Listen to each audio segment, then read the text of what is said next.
to find the area of triangle. So for example, in this triangle, the height is 4 cm and the base is 3 cm. But before we find the area, we have to remember first the formula, where the area of triangle is equal to base times height. So it's the base of the triangle multiplied by the height of the triangle divided by 2.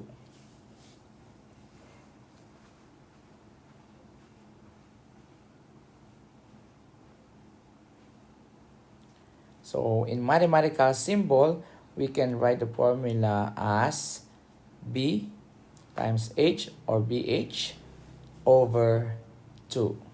Or sometimes we write like 1/2 base times height. So it's the same.